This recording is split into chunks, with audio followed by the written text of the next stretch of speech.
Nunca houve um dinheiro tão sólido quanto o Bitcoin.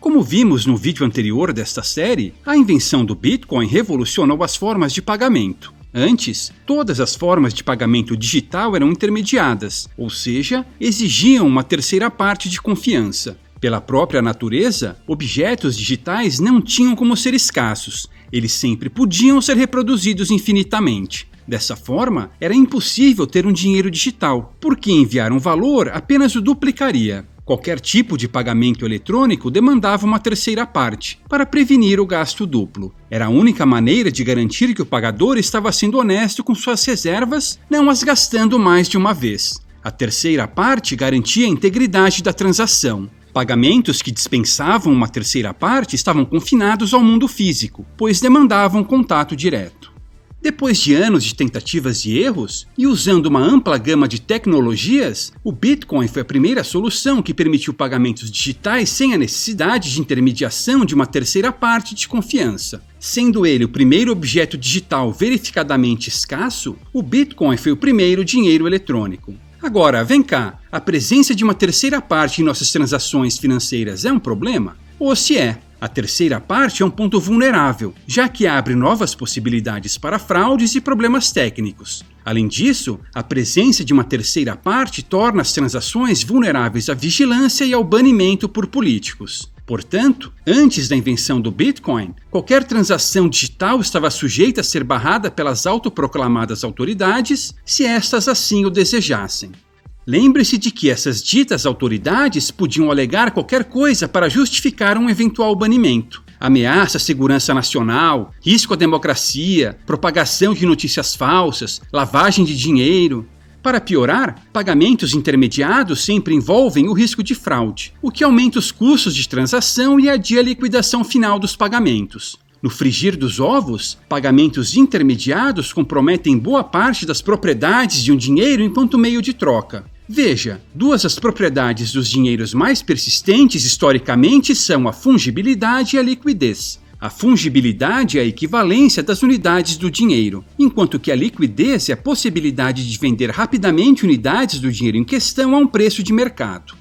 Tradicionalmente, as pessoas acabam escolhendo um dinheiro que é tanto fungível quanto líquido. Por que isso? Porque querem ter soberania sobre ele. Perceba, um dinheiro soberano contém dentro de si todas as permissões necessárias para gastá-lo. Logo, não é preciso pedir a bênção de ninguém para usá-lo. Pagamentos intermediados comprometem tais propriedades. Pagamentos em dinheiro vivo não têm esse problema, mas, conforme transações entre partes distantes ficavam mais frequentes, eles se tornavam cada vez menos práticos. A mudança em direção aos pagamentos digitais era algo inevitável. O problema é que ela diminuía ainda mais a soberania que as pessoas tinham sobre o seu dinheiro. Elas acabavam ficando à mercê de terceiras partes, a quem não tinham escolha que não confiar.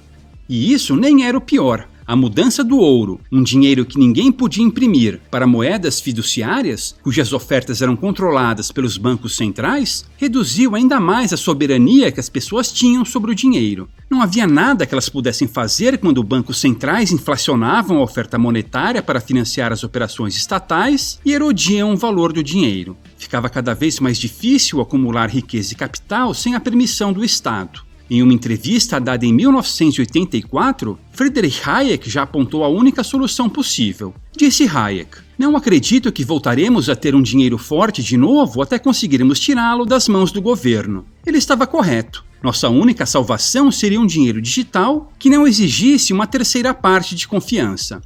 Eis que entra Satoshi Nakamoto e o Bitcoin. Sua motivação era criar uma forma puramente interpessoal de dinheiro eletrônico que não demandasse confiança em terceiras partes e cuja oferta não pudesse ser alterada por ninguém. Logo, o Bitcoin traria as propriedades desejáveis do dinheiro físico, ausência de intermediários e liquidação das transações, ao mundo digital, combinando-as com uma política monetária rígida que não poderia ser mudada para benefício de uns em detrimento de outros. Nakamoto alcançou este admirável feito usando uma série de tecnologias importantes, mas pouco conhecidas: rede distribuída interpessoal, ausência de um ponto único de vulnerabilidade, criptografia, assinaturas digitais e prova de trabalho. Uma verdadeira maravilha da engenhosidade humana.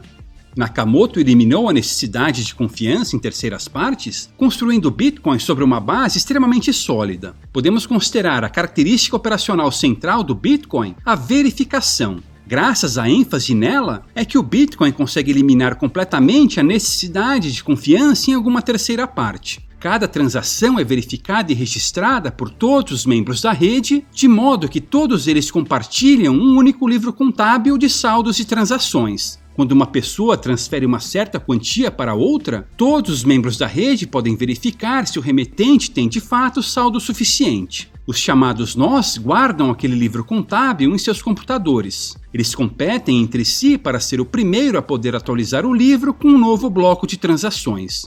Para que um determinado nó tenha o privilégio de atualizar o livro, ele precisa gastar poder computacional para resolver um problema matemático. Esse problema não é particularmente difícil. Ele envolve basicamente o sorteio de um número. Só que a sua solução é extremamente improvável. Além disso, ela é fácil de ser verificada. Essa é a tal prova de trabalho, em que os membros da rede competem entre si para resolver primeiro o problema. Só com uma solução certa e a devida verificação pelos membros da rede é que um novo bloco pode ser adicionado. Embora esses problemas matemáticos não estejam relacionados com as transações em si, eles são indispensáveis para o funcionamento do sistema, visto que a prova de trabalho acaba por alinhar os incentivos. É melhor jogar dentro das regras do que tentar burlá-las. O nó que resolve primeiro o problema matemático ganha uma recompensa: alguns bitcoins novinhos em folha, além das taxas às transações inclusas no bloco. Esse processo é chamado de mineração, já que ele é análogo à mineração de metais preciosos. E é por isso que esses nós são chamados de mineradores. As recompensas premiam os mineradores pelos recursos que investiram, enquanto que, com as moedas fiduciárias, as unidades recém-criadas financiam os gastos estatais. Com o Bitcoin, as novas unidades são um prêmio para aqueles que investiram recursos na atualização do livro contábil. Veja só que diferença! A cada 10 minutos, em média, um novo bloco é produzido e o livro é atualizado. A cada 4 anos, a recompensa por bloco cai pela metade: 50 bitcoins no primeiro ciclo, 25 no segundo e assim por diante. A quantidade de bitcoins criados é programada e não pode ser alterada, não importa quanta energia seja gasta na prova de trabalho. Isso devido a um mecanismo chamado de ajuste de dificuldade, um dos aspectos mais engenhosos do funcionamento do Bitcoin. Conforme mais pessoas acumulam bitcoins, seu valor vai aumentando. A mineração fica mais lucrativa, o que atrai mais mineradores e leva a mais poder computacional. Um maior poder computacional faria com que as soluções para os problemas matemáticos surgissem mais rapidamente e os novos bitcoins fossem minerados em intervalos cada vez menores. Entretanto, com o ajuste, se o poder computacional aumenta, a dificuldade dos problemas matemáticos também aumenta, e os blocos continuam a ser minerados a cada 10 minutos.